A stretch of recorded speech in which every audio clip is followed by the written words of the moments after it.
everybody! Welcome on in. We have, there we go. Let me just get Discord hiding Turner's face for you. There we go, Turner. Welcome in. Lovely to see you all. We're back streaming on YouTube. If you don't know me, I've joined Track Central in the last couple of months. I've been over on the Twitch channel. This is my first time on the YouTube. My name is Lieutenant Jarvis. I have been a Trekkie my entire life. Grew up on The Next Generation and fell in love with it back then. And TC Turner over here. Do you want to say hi and introduce yourself for this? Hello. Yes. Well, as you said, TC Turner. I have worked with Track Central since, I want to say it's August 2019, Wow. I believe. Then had a little bit of a gap due to like mental health, and then came back. Yeah, I'm usually behind the scenes writing our busy. scripts. Very busy dude. We And explain... we've just like played Star Trek Adventures together for the first time, which was a lot of Yes. fun. Absolutely brilliant. Yeah, really enjoyed that. Welcome into everyone in the chat. So Kizzy, hello, Dean, Fixabel, and Roger, welcome in. Hello, TJ. How are you, darling? I love you to pieces. And Juan, hello. I saw you earlier as well. Great to see so many of you in the chat already. We've got lots to cover tonight, so we're going to dive pretty much straight in because there is so much to talk about. We're going to start by talking about Lower Decks, because we both love it very, very much. It is my favourite of the Trek series at the moment, I would say. Probably one of my favourite of all time. Definitely some of my favourite Trek episodes of all time have been part of this series. It's just magic. I love it so much. I literally am in love with Jack Quaid. I think he is the perfect person to be Boimler. And be part of this universe. And so same with Tawny as well, because she is like such a big Trekkie that having a Trekkie play Mariner is just really funny, because she's like, the thing that I love about Mariner is that she's secretly a nerd. She tries to be super cool. She gets all of those references, doesn't she? Yeah. Like very specific references that as soon as she says, you're like, oh yeah. Yeah. Oh, and speaking of, oh, nice! You've got a Cerrito shirt! I love it! I love it. I love it very much. Hello, Jim. Welcome in.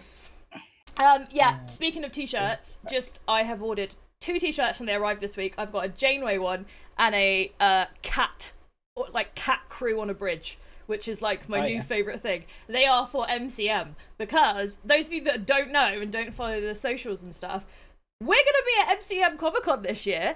A group of us are going to be doing a panel, and then we are also going to be doing a pub quiz, a sci-fi pub quiz. So not just Star Trek, but all things sci-fi. And it's going to be on the big stage in MCM in October. So make sure you come along to that. There are still tickets available. We're doing meet and greets. Captain Jack is doing a meet and greet as well. So make sure you come along. I have bought my special swanky t-shirt specifically for that reason, because we've got to be representing Trek all the way throughout the con, and it's probably going to be too hot for cosplay, so... And hopefully you'll be getting one of these. Yes, I know. I'm the only person that doesn't have a mug, so if I don't get a mug, like a Trek Central mug, during that weekend, Jack is going to hear about it. The stream. Yeah. Well, I heard it on the stream the other day. He said, yeah, I'll take one to MTM for you. So I know. So if Jack forgets, they'll be held to pay. To get it. Yeah, exactly. Yeah, sci-fi quiz, which I'm really excited about, because Mike, who you guys might not know yet, he's also joined us relatively recently, and he's been over on Twitch with us for the past couple of months.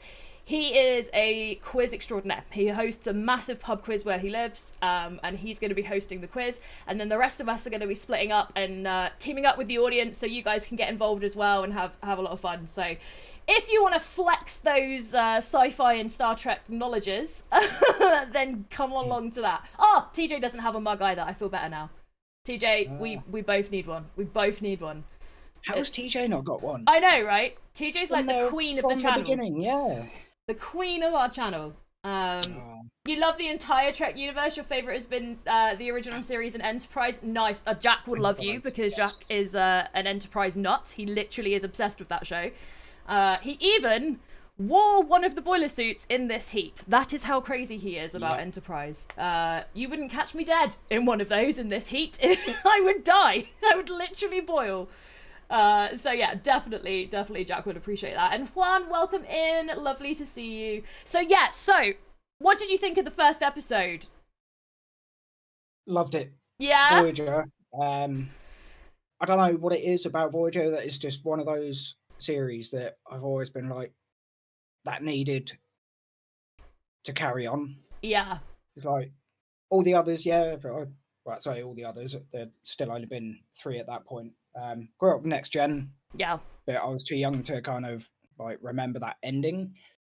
Then DS9, I got into that. I was like, oh yeah, I only kind of seen like the trailer of it. I was like, oh, a station that seems really cool, but it was really slow going. Yeah. But then I can see that. Voyager, I found like, oh, they're off in another part of space. This is going to be fun. But it was strange. I always kind of had dreams about like Voyager being brought back and continuing, and Nice. it's almost like that's happened now. Same as what Picard has done, like Next Generation season 8, Yeah. almost. Yeah. And then we've got an episode like I know I said the other day, is it season 3 of Lower Decks relied heavily on Easter eggs and references for the first episode back. Yeah. This one felt like it was all contained to Voyager as opposed to just spreading out everywhere. Yeah. It was all very, oh, here's the macrovirus, here's Voyager, here's like the cheese with the cheese really got packs. me. Yeah. That really got me. I thought that was so funny. So if you haven't seen it, by the way, spoilers, because we are going to be discussing it. Heads up for that. Hello Cosmo, welcome in. Hi Mike, hope you're okay, darling. That is Mike that I was talking about just now, by the way, that's going to be with us at MCM. Oh yeah. Yes, in the hotel room now. Yeah, he's been to Insomnia this weekend, which is really cool. But yeah, so the episode was called Two Vex. Dom's here as well. Welcome Dom. Hi darling. Oh, that was a bit Devonian, wasn't it? That came out really Devonian there. Darling. But yeah, the episode was called Two Vex, so we obviously knew what it was going to involve in some way, but the way they did it and the way that they handled one of, I think, Trek's biggest moral dilemmas of all time was absolutely brilliant. They didn't shy away from it. They hit it on the nose. It was really, really good. So for those of you that haven't seen it, basically, Billups is about to use the transporter. He sees Tana going like past and is like, do you want to get in with me and get on the thing? And a petal from that blessed plant comes flying in, just lands on Phillips's foot. They transport and become one. Yeah, and I also instantly loved Ellipse, wasn't it? Ellipse. Yeah. I literally loved the fact that the swirly whirly like golden brown uniform bit appeared on them as well from obviously the original. That really cracked me up. Welcome in, Brick. Live long and prosper to you too. That really cracked me up. And I think actually every single one of the ones that ended up like that, apart from Freeman and Miggly Moo, had that on them. Friggly Moo, had that on them. So it was really good, and I appreciate the little details like that they managed to slip into this series. They're really, really good at like paying tribute to what's gone before, and I thought that was so funny. It's almost like they're so I don't want to say like it for everyone. Like I get a feeling like Voyager was like one of the lesser loved of the next gen era. Yeah, I would say that. It's almost like they're trying to redeem that because we've had them in Prodigy, Picard, Prodigy, and now Lower Decks as well. Yeah, and people have been so happy to see them as well. Like those of us that loved Voyager are like, oh. And that was some of the first brought back in Star Trek Online as well. After, nice. I know they had Deep Space Nine in there, but then Harry came back, and then there was the whole Voyager arc in there with Tuvok as well, and Seven of Nine. Well, pretty much the whole crew's come back at this point. That's amazing. I still haven't played Star Trek Online. It's a gap in my Trek verse, but yeah, I do need to at some point because I actually know one of the devs really well. And I talking to him a lot, and I'm like, I really need to play your game. I need to do It's so this. easy to just lose a couple of hours in it. It's like you start and then it's like, oh, it's dark outside. That is me with most games, to be fair. Welcome in, Duncan. Lovely to see you. So they are panicking about what's going on with this new Tuvix creation. And one of my favourite lines of the entire episode was Shax walking over and going, how much physical memory have you got?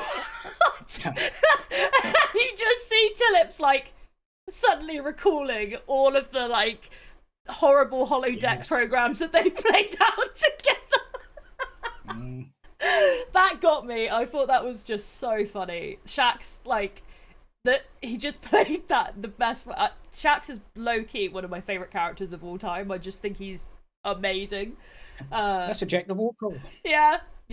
Every situation. He's just great. I love him so much. I'm surprised he didn't mention that. Oh, how are we going to solve this problem? Oh, eject the walk call. Eject them. That was that was really funny. Hi, Joel. Welcome in.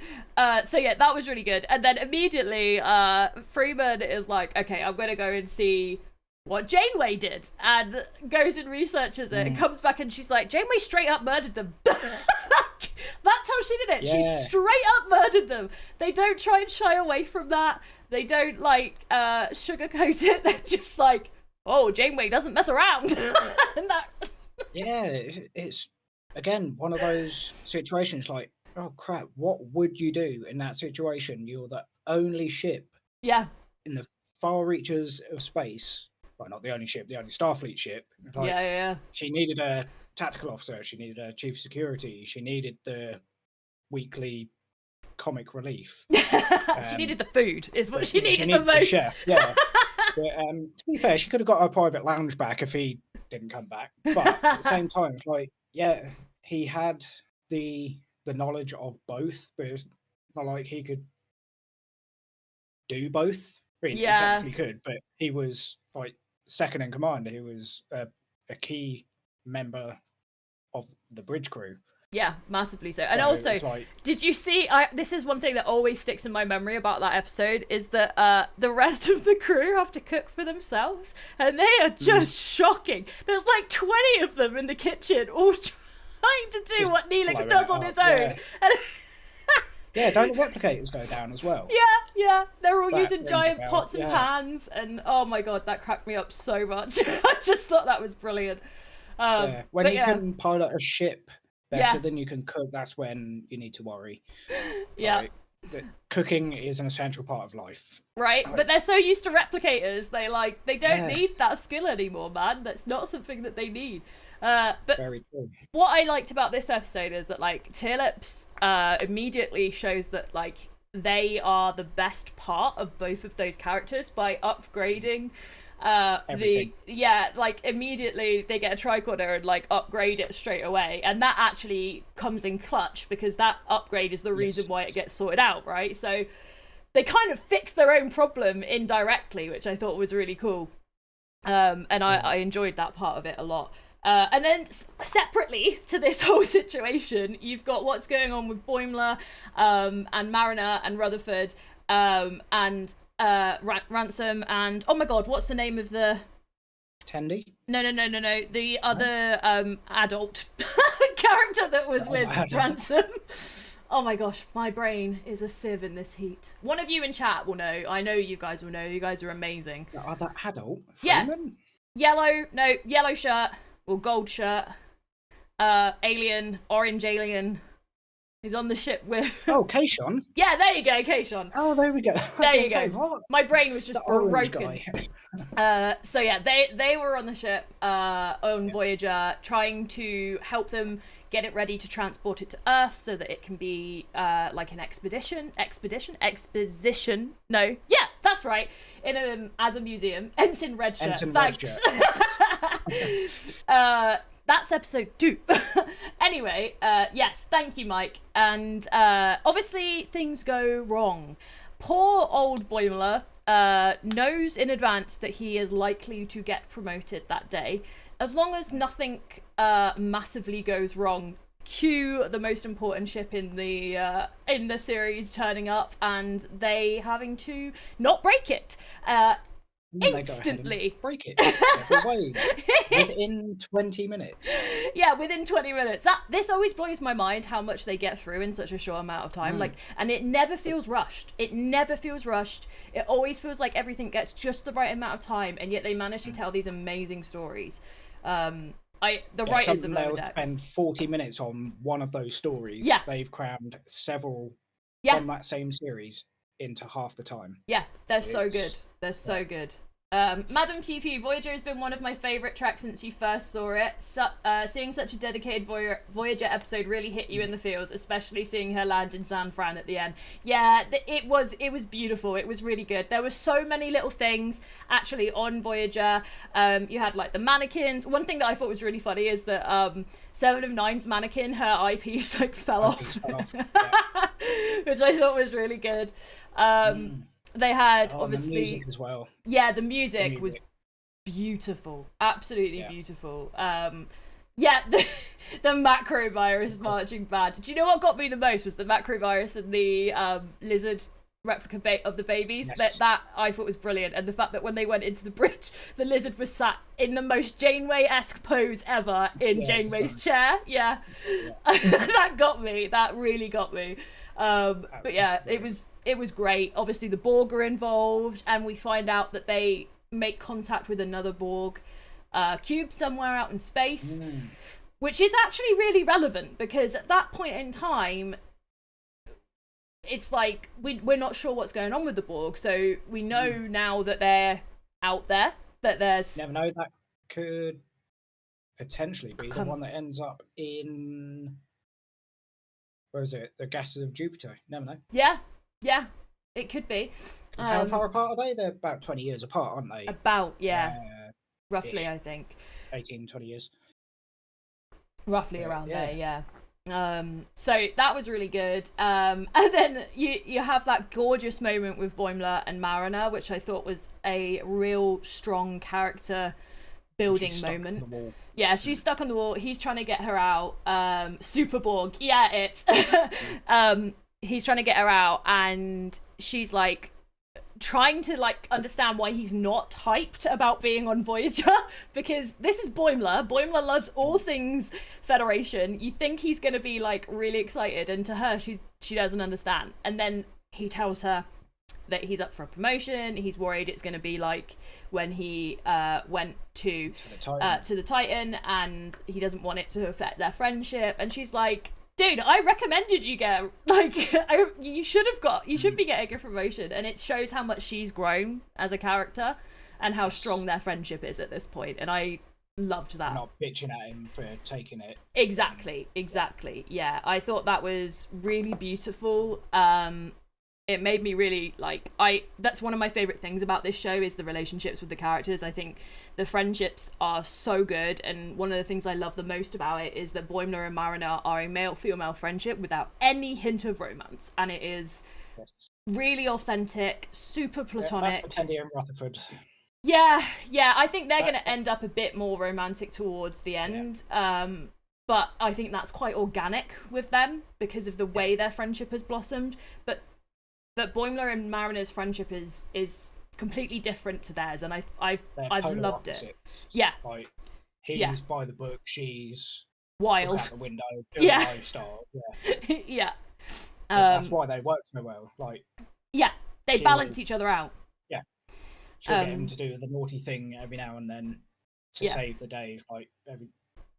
Sometimes the rules need to be broken to do the right thing. Exactly. And he also then gets her to appreciate the Federation and to admit that it means a lot to her, because at the beginning she was very turn her nose up at it, and she's come to realise just how much it means to her. And I think that episode where they are running the stall and she first meets the archaeologist, that one where they're down on, I don't know where they are, but they're trying to sign people up. That was one of the most pivotal moments for them, because she comes away that this is actually really important, and I'm very proud to be part of Starfleet and part of the Cerritos. So yeah, she starts wrecking everything, doesn't she? Yeah, that episode was really, really good. It cracked me up. So that was great.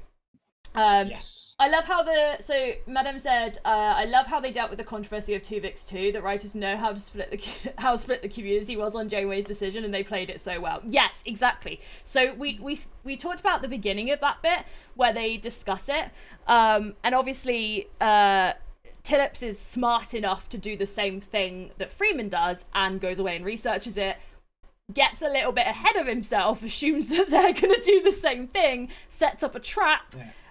And that's when we get Friggly Moo. The possibility of keeping one and splitting them. Yeah. Yeah. You think it's what, 4 years later? And also, they're not stuck in the Delta Quadrant. So exactly. They're not alone. They could go and get support. They could get help. They could get the greatest scientific minds on Vulcan to help. The EMH, they'd have Dr. Crusher, they'd have Bashir, they'd have all of those great minds. All of the, most pivotal ships in the fleet and station alike. And, even, I suppose Dax could have gone to help as well. Counselor/scientist. Well, to be honest, thinking about it, Tillips themselves would probably be able to help quite a lot because, like I said, they were the best part of both of those characters. You've got a doctor and an engineer. And if anyone's going to figure something out, actually, they would probably be in a really good position to do that. And as Joel said, like, Shaq's reaction was one of my favourite things to that whole thing, where he's like, Janeway does not mess around. Like that. No chill, no chill at all. That was really, really good. That cracked me up. But yeah, then we get Friggly Moo, who, like I said, was the only one that didn't have the like swirly bit on their uniform, which I thought was quite interesting. And their first order is to go and get as many of the commanding officers as possible and do the same thing. So we then get lots and lots of them. lots and lots of them. They become a horrible amalgamation with... Yes, because... Well, they were just like a blob, weren't they? They, Tendi and... oh my gosh, I've forgotten her name as well. It begins with T as well. T'Lyn. T'Lyn, there you go. Tendi and T'Lyn have already discussed the moral complexities of this at this point. And Tendi has come down on the side of not being okay with murdering the beings, the new beings. But T'Lyn made a bit of a faux pas and kind of amalgamates them all when she transports them into the brig, and they become like a gelatinous blob of non-sentient being. Yeah, and so that's how they get around this, in that Tendi is now like, okay, now that they're not sentient, I don't mind this. Like, we can separate them, and we're not killing a new being because this is not really a sentient creature anymore. This isn't life, basically. Exactly, yeah. So they use the new updated tricorder to separate them by personality. It also teaches T'Lyn the importance of getting to know the crew as people and not just other crewmates. Like, that, I think, came through really, really well, and it helped Tendi and T'Lyn's relationship too, which I thought was lovely. It's nice for Tendi to get some girl time, because Tendi is quite often only with other male characters, and Mariner, who is quite a masculine kind of character, so it's nice for Tendi to have some like girl time, which I thought was lovely for her. But yeah, so that was a really strong first episode for me. I thought, okay, absolutely. We're back. We've got this show. They hit the ground running. They did. Yeah, they really, really did. And I was so glad that there was another episode straight away, because I was ready. I was like, yeah, I'm in. I want another one. Going. Yeah, let's keep doing this. There's only 8 left. I know. Ends 1 week early. Same as Strange New Worlds as well. That did that to us too, didn't it? Because we had the extra episode during Comic-Con. So yeah, slightly shorter run as a result, but I do appreciate a double bill. I really, especially because they're shorter, and it felt like it had been so long since we'd seen Lower Decks. I was ready for. I can't believe it's been a year. Since season 3. Yeah. Just crazy. I love Tendi. She's like the Pinkie Pie of Lower Decks. Love that, madame. I love that. And also, yeah, oh my gosh, Joel, I nearly forgot about that. So right at the very end of the first episode, we get that mystery ship that blows up the bird of prey. The Klingon lower decks. Yeah. Yes. I loved those Klingon lower decks from that previous episode, and I was really hoping we were going to get some more of them. Was so excited to see them, and then boom! I was like, no! Yeah. Very Saying sad. that ship, actually, it kind of reminds me of the that weird Romulan like spinny ship in Enterprise. I don't know what it is about it. Maybe it's just the colouring, just kind of like the vague shape of it. But as soon as I saw it, I was like, oh, I wonder if it's got anything to do with the Romulans. To me, it looked like a giant shuttle. It looked like a big shuttle until it like went upright, and then it looked a bit like oh my god, Boba Fett's ship in Wars, because it went it's just up. called Boba Fett's ship now with fire spray. We're not allowed to call it its previous name anymore because that's controversial. But yeah, it reminded me of that, the way that it kind of flipped forward. So I thought that was quite a cool little, like, I don't know whether it was an Easter egg on purpose or whether it was just like inspired. I don't know. I thought that was cool. Sam, so Voyager is back. We just discussed it now, but it was because the first episode of Lower Decks was a huge tribute to Voyager in many, many ways. If you haven't seen it, make sure you go and check it out, and then come back and watch this VOD so you can see our reactions to it afterwards. The Romulan drone ship, there you go, yeah. So that's the one. It somehow it's able to disarm other ships. It's able to take down shields and stop them being able to like escape or anything like that, because the same thing happens at the beginning of the next episode with a different crew, different ship. It was Romulans in the second episode, wasn't it? I think. Yeah, Romulans. The original shaped Diderodex. Yeah. The upright version. Yeah. And it completely destroys them too. So it's just like a couple of shots. Taking out a ship like that, it's gonna be that's some power. All hands on deck to get rid of that. Yeah, because most ships can take one or two hits from most other ships before they get serious damage, right? We've seen the sparks fly out of consoles several times before anything big and major ever happens. Bricks and fires and exactly. And then this was like boom, gone, just absolutely gone. We see a bottle of blood wine just float in space at the end of the first one, which I thought was really tragic. So yeah, and then the first part of the next episode had the same thing. So there's an unknown threat, don't know what it is. All I'm hoping, and I said this with Jack last week, is that they're not going to do what Strange New Worlds did with the Gorn and like hint it in episode 1 and 2 and then not talk about it again till the end. That was frustrating for me. So I'm hoping that this will be more of a thread. And where it's a short, well, technically half the length again, so it's not just 10 episodes, it's 20 minutes as well, so it's kind of compressed into what would essentially be 5 episodes, isn't it? So exactly, hopefully they're not going to say, oh yeah, let's draw out even more. They're going to be in season 5. That'd be a killer. No, I'm hoping, because I really do actually trust the Lower Decks writers. I think they are some of the best writers in all of Trek history. Have a Trekkie to write a Trek. Like Terry Matalas. He knew what he was doing. If those two, Matalas and McMahon, put their heads together, they could do a lot. They could do a lot. Welcome in, Don Don. Lovely to see you. It's really nice to see you over there. I am in the UK. Speaking of so is TC. Ranger Power. You know those things that I said I was going to... Oh, yeah. Turner's been to a Comic-Con. He's got stuff to show. Yeah.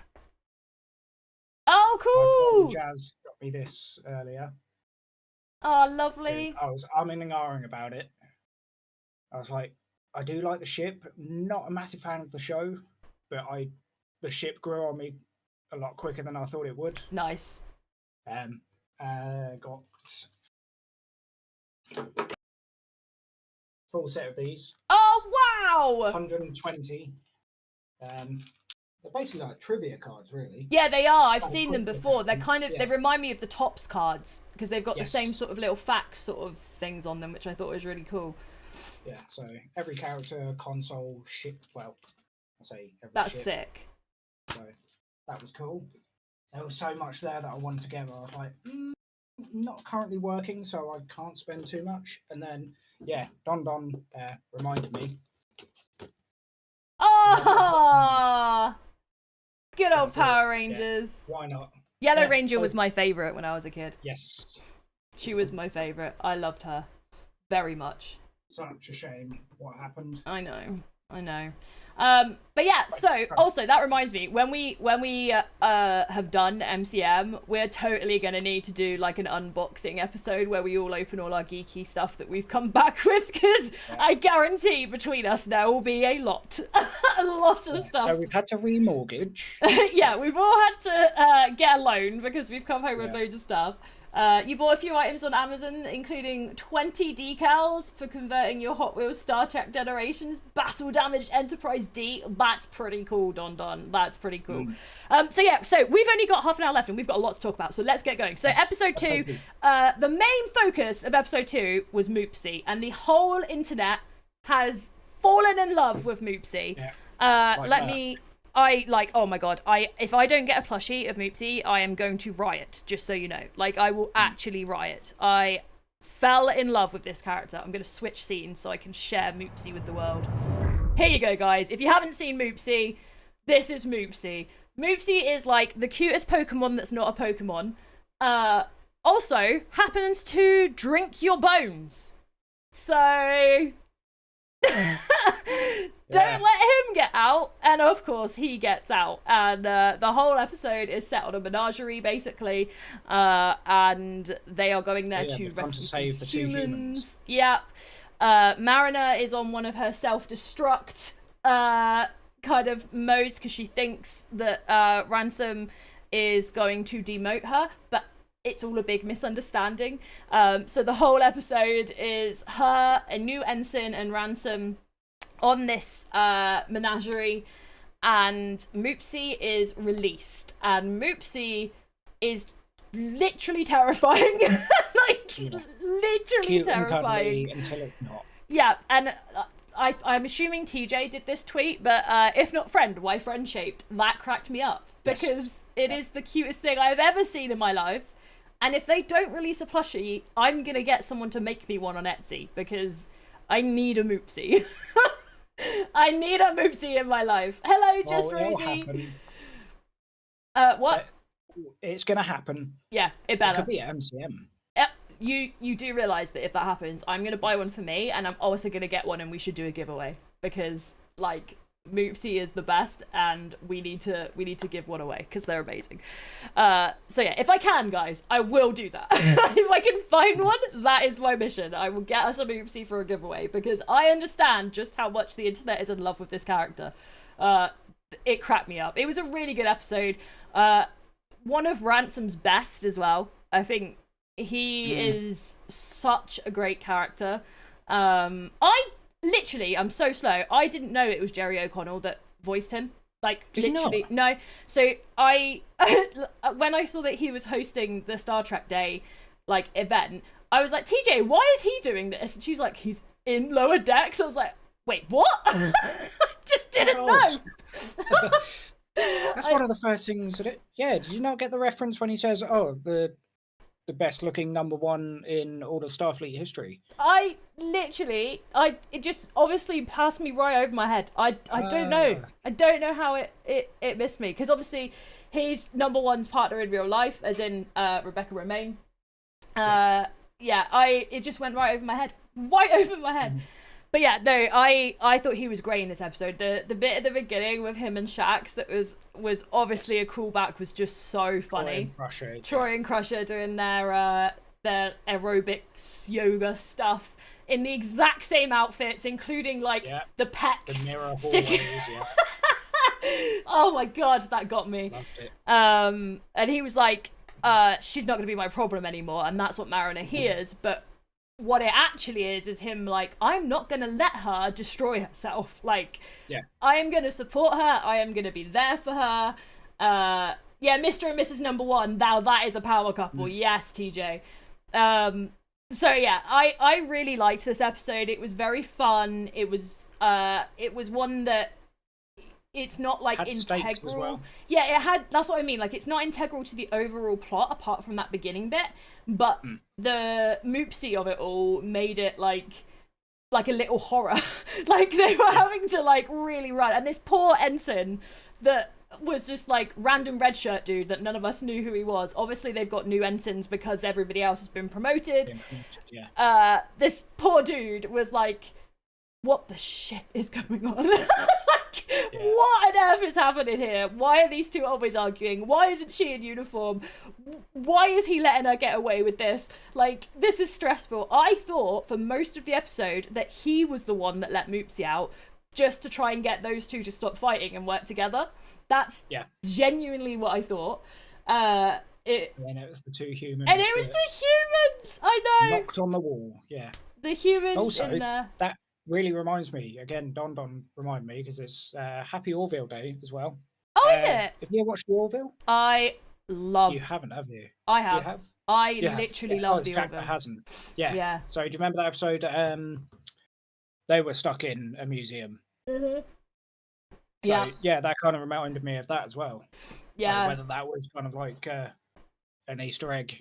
I like, honestly, season 1 of Orville is great, but it's more of a comedy than it is anything else. From season 2 onwards, it is one of the best Trek shows that isn't a Trek show ever. Yeah. Like, that opening to season 3.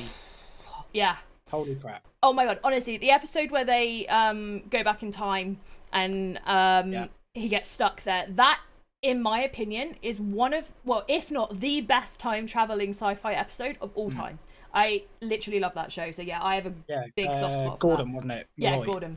Yeah. Absolutely beautiful episode. It was brilliant. However, this week, my brain broke so hard. For those of you that weren't here on Twitch this week, me and Jack were talking about Lower Decks, and my brain literally merged the Blob character from the Orville into Lower Decks animation, and I thought he was in Lower Decks, not in the Orville, and I could literally see him in like the style of Lower Decks, and my brain just broke. It just broke. Yes, the actor that did his voice as well died last year before, I believe. I didn't know that. That's so sad. That's why he had like a greatly reduced part in season 3. So they kind of did what they did in Prodigy with the holodeck. Yeah. It's like piecing together previous dialogue. Yeah. Yeah. To kind of keep him going. But yeah, that's sad. Oh, bless him. No, I really love that show. So yeah, happy Orville Day, those of you that have seen it. If you haven't seen it and you're a Trek fan, you will love it. It's absolutely amazing. It's brilliant. They mention Trek as well, don't they, at some point? Yeah. I'm sure they do. Yeah, they do. It's honestly gorgeous. Absolutely gorgeous. I know we've only got 20 minutes left, but there is a channel out there saying how the Orville is in like the Star Trek timeline and vice versa by connecting the dots of similar things that like my mind is checking out as well now. We should find it. The green frog thing. The green frog thing? Yeah, that Captain Mercer loves. Oh, my brain is broken. Kermit the Frog. Jeez. Kermit. Yeah. I'm embarrassed now. I'm going to bed. Yeah, so like things like that. Things that are in both series that they reference. Yeah. So therefore they must know of each other in some way. Yeah, that's nice. That's really nice. So we're going to move on now because we've got 20 minutes left and there are a lot of things to talk about from Star Trek Day. So Star Trek Day happened over the weekend. It was all kicking off on the 8th, which was Friday. Yes, Friday. Yes. I've slept since then. My brain has melted. And a lot happened and a lot didn't happen at the same time. So we've got lots to discuss. So one of the big things that they did do this weekend was a Jerry O'Connell, like 20, I think it's like 22 minutes long, kind of like tribute to Trek, all of Trek. Well, I say all of Trek. All of Trek -1. Yeah. So Turner was actually the first person to mention this in our little Trek Central private Discord, and I went in watching it aware that they weren't going to talk about Prodigy. However, I wasn't prepared for just how on the nose they avoided talking about it, because they mentioned 4 or 5 times how many spin-offs there have been, how many movies there have been, all of these different things, and they didn't even count the correct number because they of spin-offs because they literally acted like Prodigy had never existed. Like, I know they've stopped putting it on Paramount Plus. I know they've taken the first series off. I know they're looking for a new home for it, but it still existed.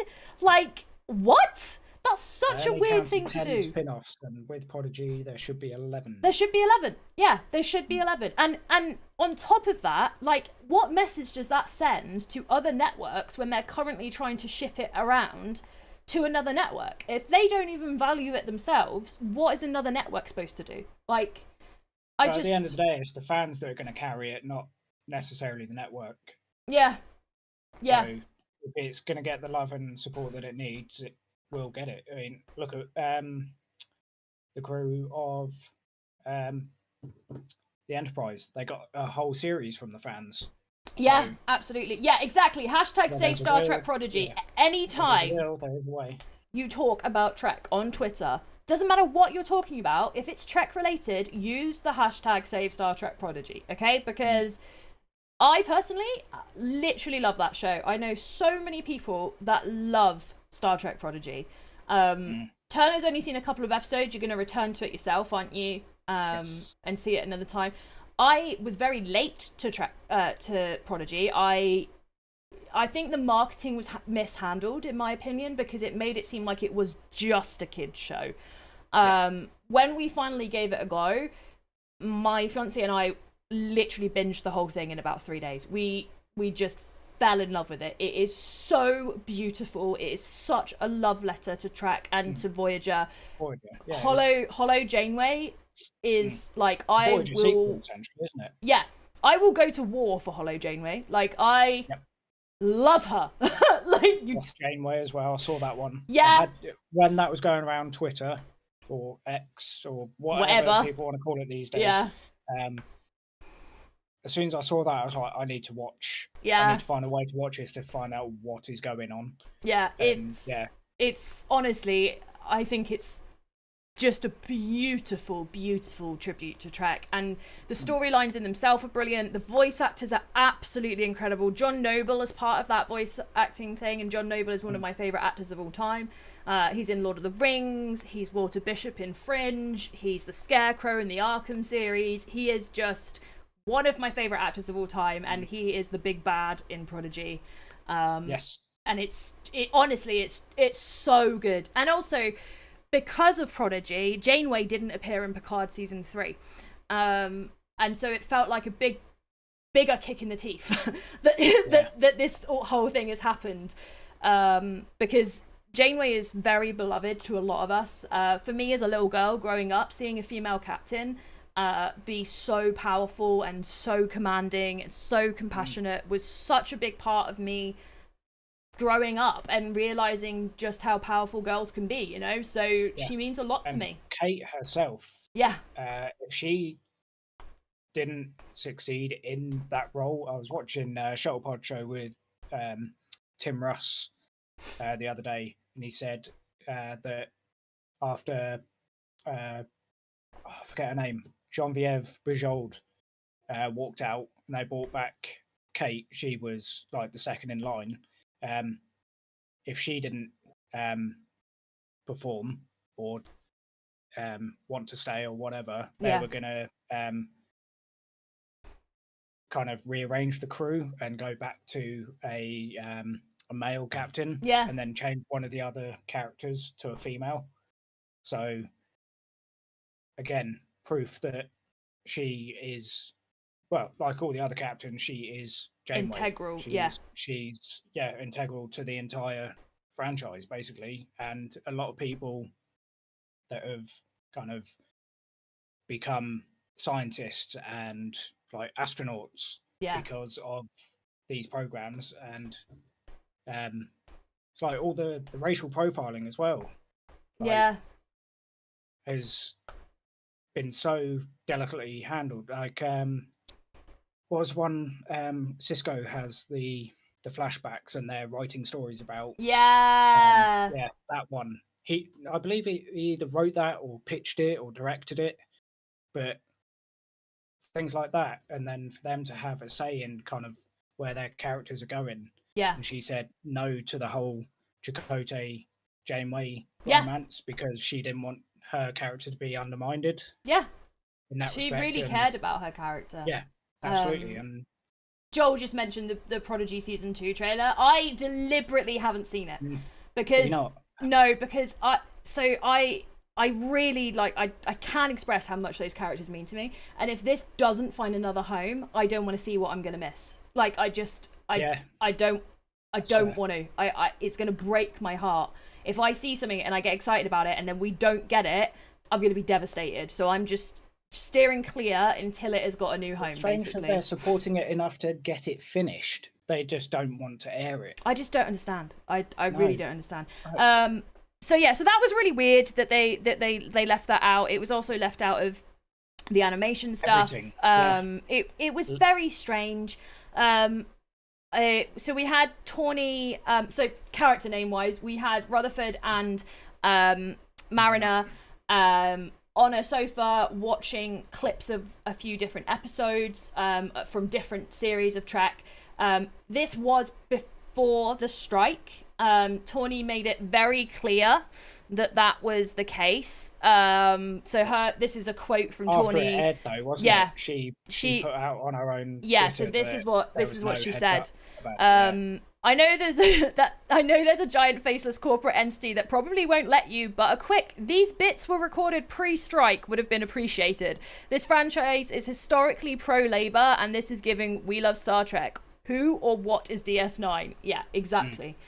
So yeah, big up for Tawny for speaking out about that. This was before, because what was a bit weird about that is that it was just the lower decks actors that were included in this like tribute to Trek, and obviously the voice actors are slightly different to in-person actors in terms of the strike, so it was not clear how this was sort of playing out. And in relation to the strike, I just would like to show a couple of these. On the same day, on Star Trek Day, a bunch of the Trek actors, cast, crew, writers, and fans all did a huge picket outside of Paramount Pictures. There were some really gorgeous, wholesome photos that came out of that. So we had George was posting about it. We had Jerry Ryan posting about it. This one really cracked me up. This was the perfect sign. I'd like to live long and prosper, but the studios are making it impossible. Come on, guys. These people are the reason why we love Trek. So we are fully in support of everybody who has been striking. We hope that the studios listen. One of the, she's the vice president, isn't she? Right up there, isn't she? Yeah. She's one of the vice presidents. She wasn't one of my best characters in. I loved her. She was quite annoying to start with, but as it carried on, I was like, I can kind of see why she kind of slumped the way she did. I mean, she was her relationship with her son, and the right hand. I loved her. Of Picard, and then he quits and she gets sacked. So you can understand why she went the way she did. But then she comes back again. Her arc in season 3 as well.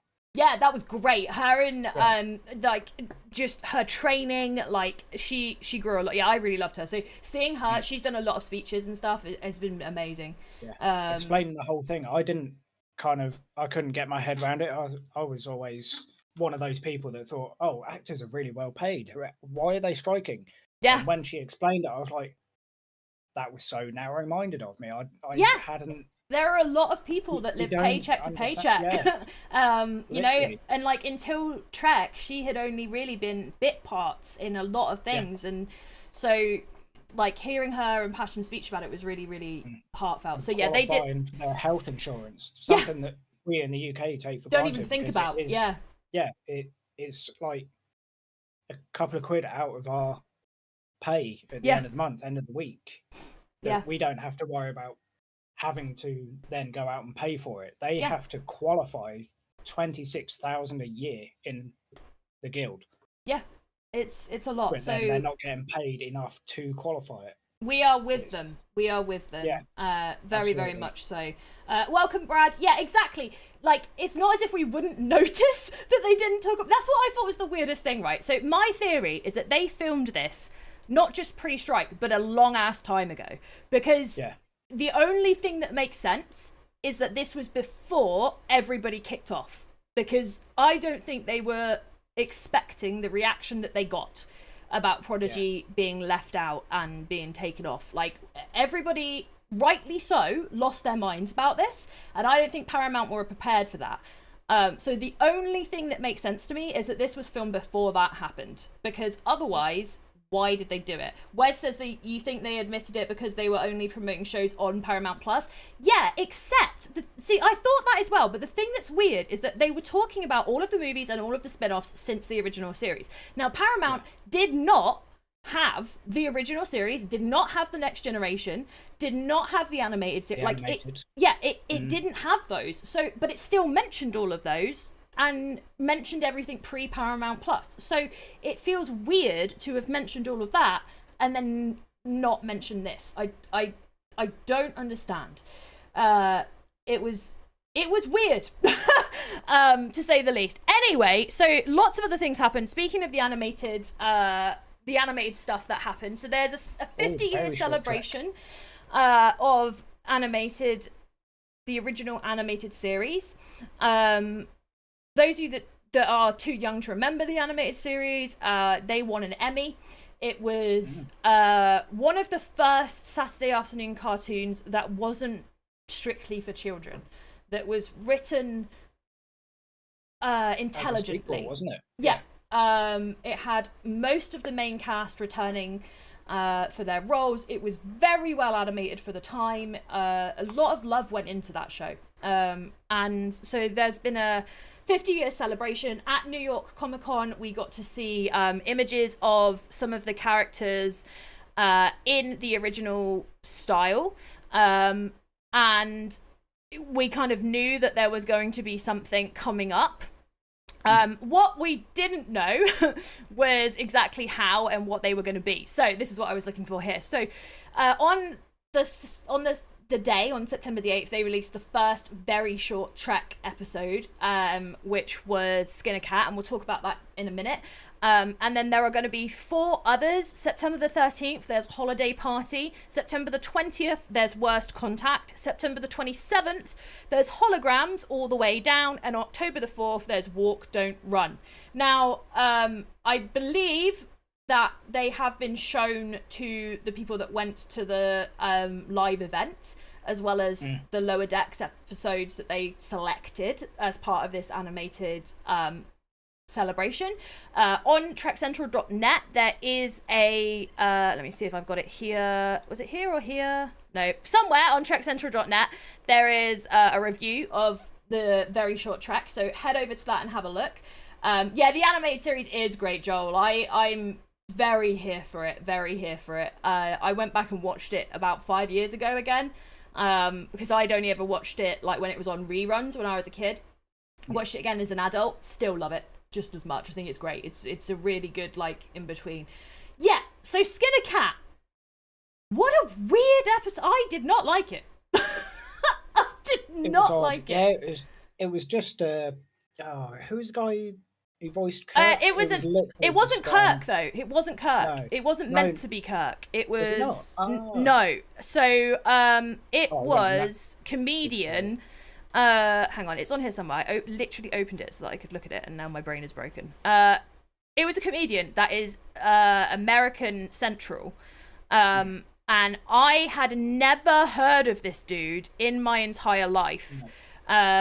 Like, literally, I think most British people were like, who the heck is this captain? Like, and I'm imagining if I was like that, most non-American audiences were also like that. Not have got it.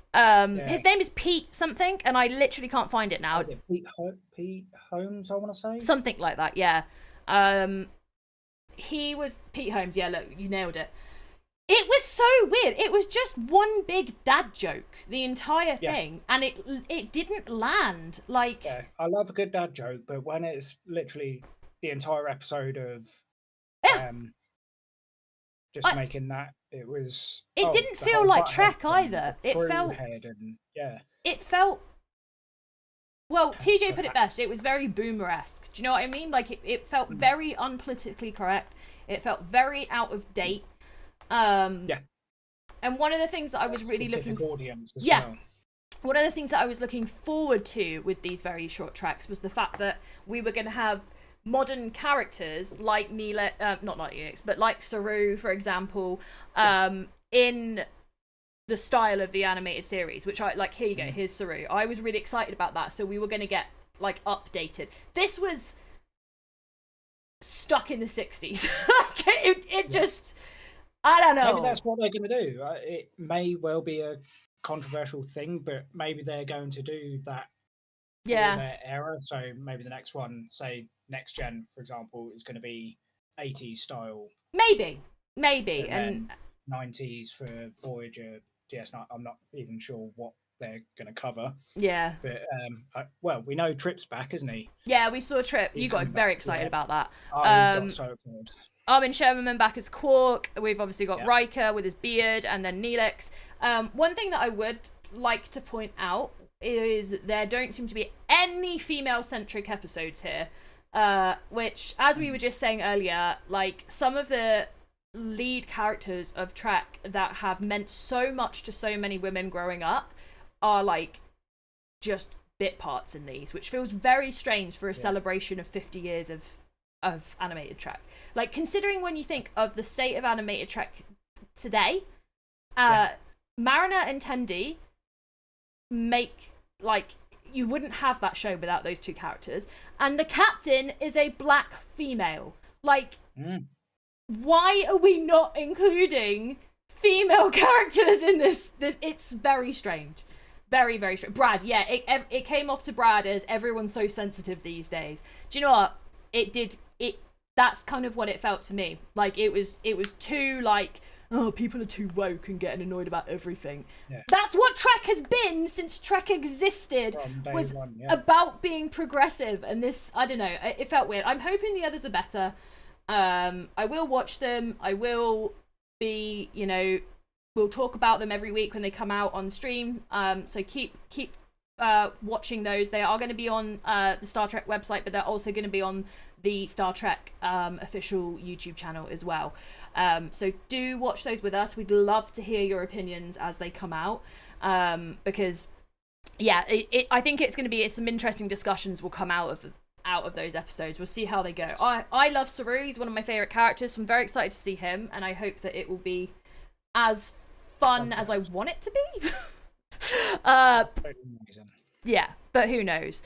So yeah, that we've chatted a lot. One of the things we did miss out today was the fact that we did see quite a lot of promotion about Discovery. However, it was all footage that we'd already seen. So that was a bit weird. They did mention that the Section 39 31, my god, it's too hot.